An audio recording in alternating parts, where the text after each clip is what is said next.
자, 반갑습니다. 상남자입니다. 자, 지난 시간에 신권 검색하는 방법, 자, 그리고 관심 물건에 어떠한 것들을 장바구니 담아야 될지까지 했었습니다. 자, 이번에는 그 두 가지보다도 더욱더 중요하고 제일 중요한, 어쩌면 이게 전부라고 해도 과언이 아닐 정도로 너무나도 중요한 부분, 임장입니다. 임장.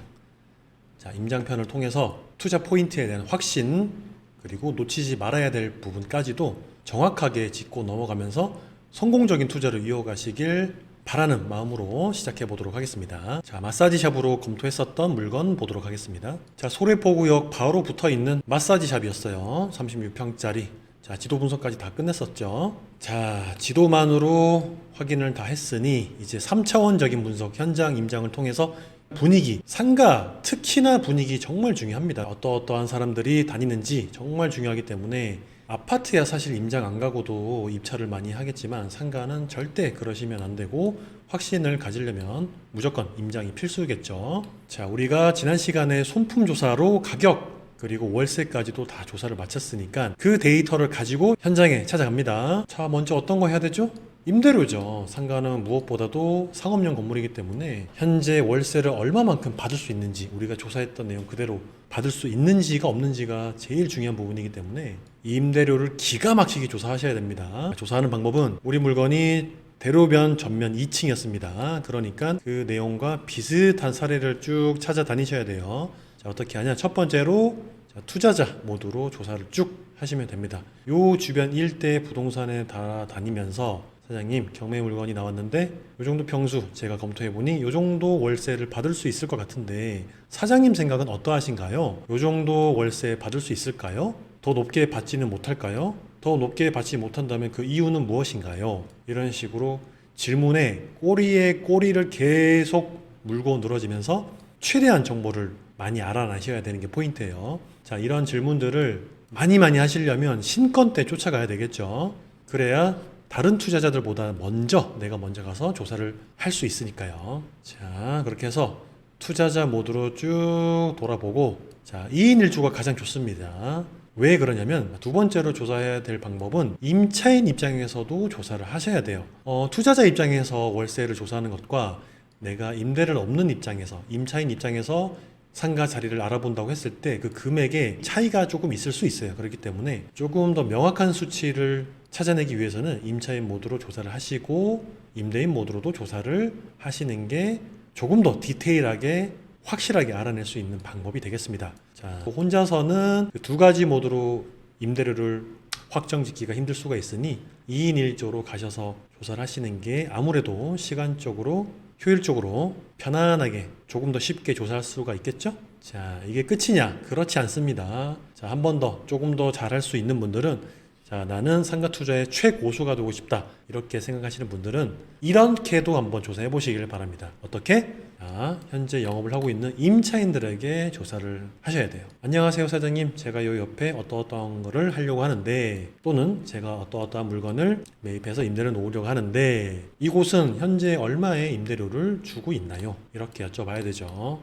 자, 처음에는 문전박대도 당하고 알바생이 근무하고 있는 곳들은 알아내기 힘들 수도 있고요. 뭐 여러 가지 상황과 변수들이 존재하니까 한 번, 두 번 해서 실패한다고 해서 멈추지 마시고 그냥 아니면 말고 알아내면 땡큐고, 그런 마인드로 쭉 한번 일대를 다니시면서 조사해 보시는 거를 적극적으로 권장드립니다. 꼭 그렇게 하셔야 절대로 실패하지 않는 투자에 조금 더 가까워지는 방법이니까요. 자, 이렇게 월세들을 쭉 알아봤다고 가정하겠습니다. 자, 그런 다음 어떤 걸 또 알아봐야 되냐. 자, 우리 건물의 현황 조사를 조금 더 보셔야 돼요. 자, 이 마사지샵이 경매 물건인데요. 왼쪽에도 상가 건물이 있고 오른쪽에도 상가 건물이 있습니다. 요 뒤편에도 상가 건물이 있었죠. 자, 그러면 이런 것들을 비교를 해서 내 상가, 내가 낙찰받은 경매 상가가 다른 상가와 비교를 했을 때 어떤 점이 더 장점이고 어떤 점이 더 불안전 요소가 되는지, 자, 단점이 되는지를 파악을 하시는 게 좋아요.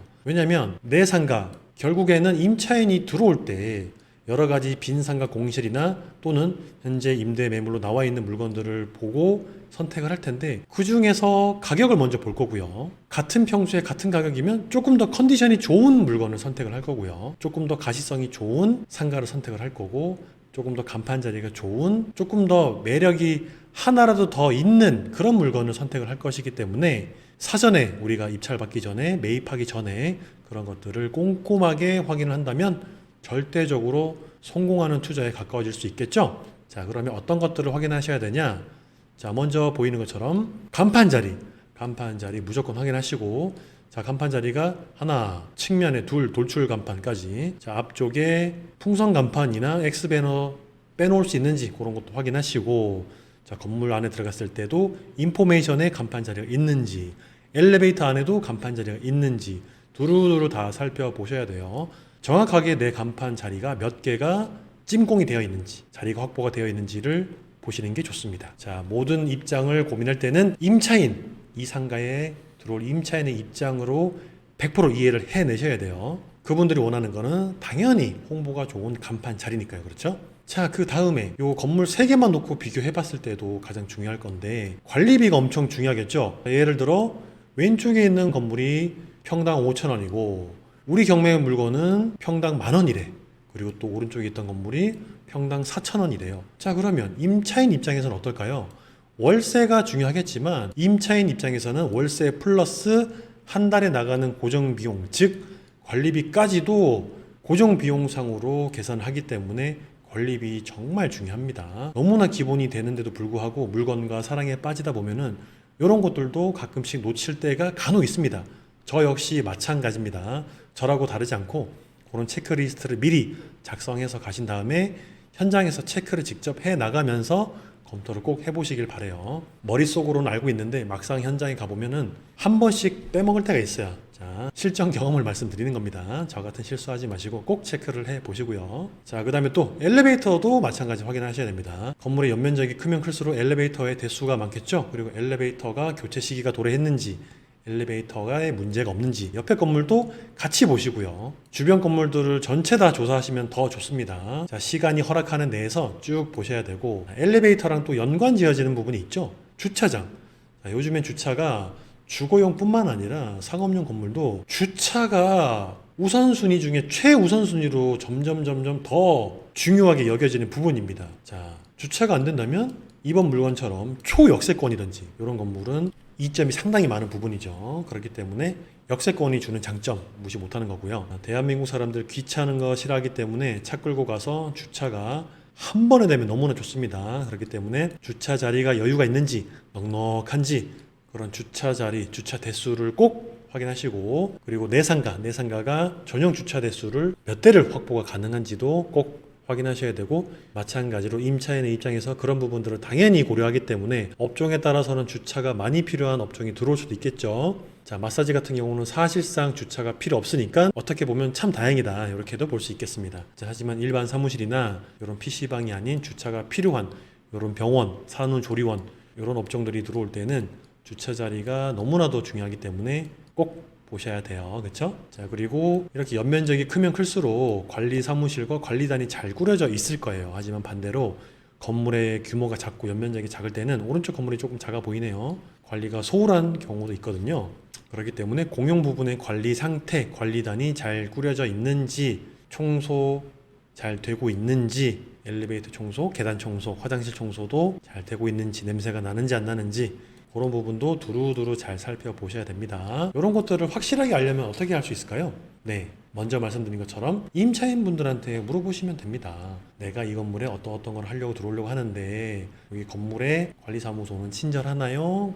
건물의 관리는 잘 되고 있나요? 주차 비용은 어떻게 되나요? 주차 관리는 잘 되나요? 이런 것들을 관리사무소에서도 체크할 수 있겠지만 임차인 분들한테도 체크할 수 있겠죠. 자, 그런 식으로 쭉 조사를 하셔야 되고, 또 중요한 거, 현장에서 중요한 게 너무나 많은데 자, 계속 중요한 것들만 강조해서 설명드리고 있어요. 어떻게 보면 이게 가장 중요할 수도 있겠는데 공실률입니다. 공실률. 요 동네 전체의 공실률도 중요하고, 그리고 이 건물 주변의 건물도 공실이 얼마나 되는지. 자, 공실이 많은 곳은 하지 마시기 바랍니다. 공실이 많은 곳은 그냥 안 하시는 게 정답이에요. 그런 공실이 많은 곳들은 초고수들의 영역이라고 놔두시고, 자, 우리는 쉬운 것만 하도록 해요. 자, 언뜻 로드뷰로 봤을 때는 공실이 그렇게 보이지가 않습니다. 그렇죠? 그러면 현장에서도 꼼꼼하게 보시는 거예요. 우리 건물, 옆에 건물, 또 옆에 건물, 뒤에 건물까지 해서 총 공실이 얼마나 되는지, 자, 공실이 많다면 몇 평짜리가 공실이 많은지, 인기가 많은 평수가 있다면 몇 평짜리가 인기가 많은지도 같이 두루두루 살펴보시면 좋겠죠. 공실률 조사하시면서 어떤 업종들이 인포메이션에 장악하고 있는지 그것도 쭉 메모를 하시면서 이 동네는 수요가 어떠어떠한 걸로 들어오는구나 라고도 알 수 있겠죠. 자, 그리고 또 경매지에서 볼 수 없었던, 지도상으로 도면상으로 볼 수 없었던 건물의 구조, 내부 구조, 기둥이 어디에 박혀 있는지, 자, 샤시는 멀쩡한지, 출입문은 말끔한지 이런 것들을 현장에서 확인하시면 되겠습니다. 자, 사진상에는 괜찮았는데 막상 현장에 가봤더니 천장이 터무니없이 낮다거나 벽이 깨져 있다거나 출입문이 망가져 있다, 또는 엘리베이터에서 내려서 계단 타고 올라갔더니 내 상가 찾기가 너무나 힘들다든지, 그리고 복도에서부터 엘리베이터에서 내리면서부터 분위기가 심상치 않다든지, 그런 내부 구조와 분위기를 꼭 느껴보시고 확인을 하셔야 됩니다. 그렇죠? 그런 것들은 손품으로 확인할 수 없는 부분들이기 때문에 특히나 또 잘 조사하셔야 되겠죠. 자, 그리고 또 중요한 거, 자, 계속해서 중요한 것만 말씀드리는데 사실 한도 끝도 없습니다만 그래도 유튜브 상으로 최대한 짧게 간략하게 중점적으로 보셔야 될 것들만 쭉 설명드리는 건데요. 자, 이번에도 마찬가지로, 자, 그럼 현장 임장이 중요하다고 했으니 언제 가보면 좋을까요? 조금 더 확실하게 완전 정확하게는 딱 현장에 4번 정도를 가보시면 되는데, 평일에 낮, 밤, 그리고 주말에 낮, 밤 이렇게 딱 4번을 가셔서 그 동네 분위기의 전체 흐름을 체크하셔야 실패하지 않는 투자, 반드시 성공할 수밖에 없는 투자에 한 발 더 나아갈 수 있겠죠. 귀찮다고요? 시간이 없으시다고요? 자, 그러면 움직이는 분들한테 또 뒤처질 수밖에 없게 될 겁니다. 실행하는 사람이 부자가 될 수 있고 실행하는 사람이 달콤한 열매를 가져갈 수 있기 마련인 게 세상의 이치 아니겠습니까? 그렇죠? 자, 마지막, 자, 요거는 지도에서도 확인을 하고 출발하는 동선인데 막상 또 현장에서 체크했을 때 동선이 틀린 경우가 있습니다. 자, 어떤 경우냐? 지도상으로는 언덕배기가 잘 보이지 않을 때가 있어요. 신도시인데도 불구하고 언덕 때문에 사람들의 동선이 돌아가는 경우도 있을 수가 있습니다. 그렇기 때문에 정말 내가 손품으로 조사했을 때의 동선이랑 현장에서 사람들이 다니는 주 동선이랑 맞는지, 일치하는지, 틀렸는지, 틀렸다면 어떠한 요소 때문에, 어떠한 이유 때문에 틀렸는지를 현장에서 체크를 하셔야 돼요. 자, 반대로 얘기하면 손품으로 팔았던 동선 자체가 현장에 갔는데 한 방에 딱 들어맞았어. 그러면 유레카를 외치시면 되는 거죠. 나의 실력이 그만큼 늘었다는 이유이기 때문에 동선 체크를 반드시 현장에서 확인 사살을 무조건 하셔야 됩니다. 횡단보도에서부터 쭉 사람들이 어떻게 다니는지, 뒷골목으로 다니는 동선은 어떻게 사람들이 뒷골목을 이용하는지도 쭉 보셔야 돼요. 자, 우리 건물은 큰 대로변 전면 중간에 위치한 건물이기 때문에 사람들이 여기까지 왔다 갔다 많이 하는지 그거를 꼭 보셔야 됩니다. 자칫 잘못하다가는 사람들이 이렇게 횡단보도에서만 왔다 갔다 할 수가 있어요. 우리 건물까지 동선이 나오지 않아서 아예 사람 자체가 다니지 않는 거를 또 확인할 수가 있을 거니까 꼭 로드뷰에서 확인하지 못하는, 지도상으로 확인하지 못하는 사람들의 동선 체크, 동선의 양,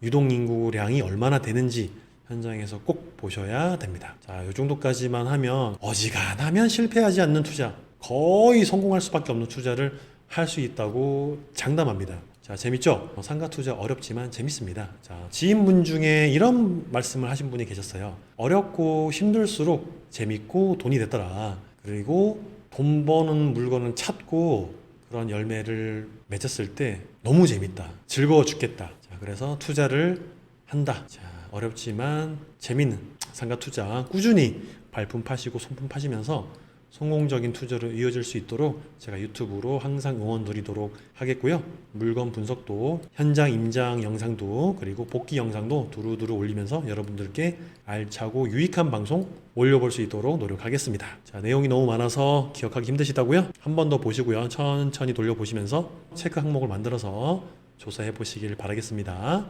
굳이 낙찰 받지 않더라도, 굳이 매입하지 않더라도 연습 삼아 다녀보시는 것도 매우 추천드리고요. 자, 그럼 상가 고수대기 마지막 3번째 편, 임장편을 마치도록 하겠습니다. 자, 그럼 오늘도 긴 영상 시청해 주셔서 감사합니다. 구독과 좋아요 부탁드립니다.